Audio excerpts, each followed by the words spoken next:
She bought a half-dead German Shepherd for $5. Everyone told her it was a mistake. Said he was broken, unfixable, better off gone. But just days later, the mistake would risk his life to save hers, and what they uncovered after that shattered an entire town's heart, because this wasn't just a dog. This was a soldier left for dead, forgotten by his country, until a 7-year-old girl gave him something no one else would. A second chance. Lily was small, a tangle of freckles, scraped knees, and big dreams. One day, she always said, I'll find my best friend. She didn't know she'd find him in the mud, bleeding, limping, tied to a fence post like garbage. It happened on the edge of town. Her grandfather had taken her to a neighbor's junk-filled property. But Lily didn't care about scrap metal. She saw something move near a rusted barn. A shadow. A shape. A dog. A German Shepherd, frail, injured, barely breathing, eyes hollow, ribs showing, leg twisted wrong.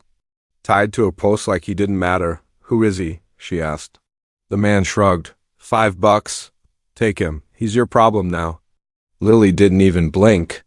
She reached into her coat and pulled out 5 crumpled dollars, everything she'd saved from chores. Her hands shook. But her voice didn't. He's not a problem, she said. He's a promise. They brought him home. She named him Bruno, before they even reached the barn. And that night she curled next to him in the straw. I don't care what they say, she whispered. You matter now. The dog didn't move. Didn't bark. Didn't even lift his head, but he stayed, and in that moment so did she. Bruno barely survived the first few nights.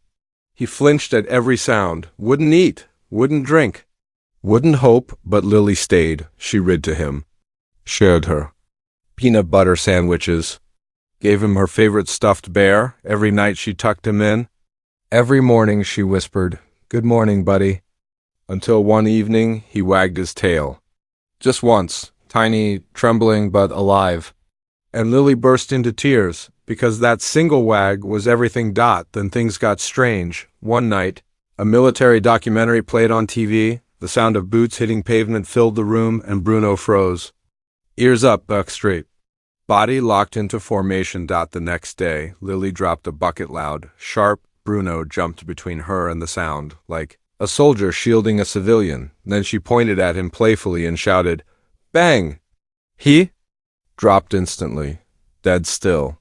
Playing dead. No one had taught him that. Her grandfather stared from the porch. That dog, he whispered, was trained, not for fun, for war. And then came the moment that shook the ground. Lily wandered too far into the tall grass near the woods, chasing butterflies. Bruno followed, slow but alert. Suddenly a wild boar exploded from the underbrush, charging. Snarling, razor, tusks aimed at her chest. Lily couldn't move. Her legs locked. She was seconds from being mauled, but Bruno? He didn't think. He launched. Straight at the beast, snarling, barking, fighting like a soldier who remembered what he was. He drove the boar back, took the hits, refused to yield. And when it was over, he limped back to Lily, sat beside her, and licked her trembling hand like nothing had happened. That night, her grandfather didn't sleep. The next morning, he said only one thing. We're getting answers. They took Bruno to the town vet, Dr. Simmons. Old hands. Sharp eyes. He examined Bruno's neck, then froze. There's something here, he said. Moments later, he pulled out a small metal chip scarred, almost unreadable. He scanned it, waited, and then his eyes widened. This dog's not Bruno. He's Bravo 9, United States military, presumed dead. 2 years ago. The room fell silent. Lily knelt down, cupped Bruno's face in her hands, and whispered, "You were a hero before I met you. But now, you're my hero." The town exploded. Headline, "Forgotten War Dog Rescued by Little Girl."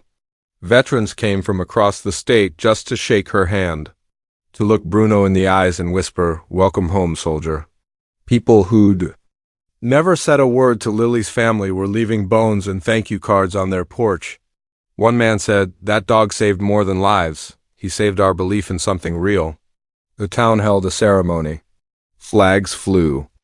Uniforms filled the crowd. Lily stood at the podium, Bruno at her side, and said, I didn't buy a hero.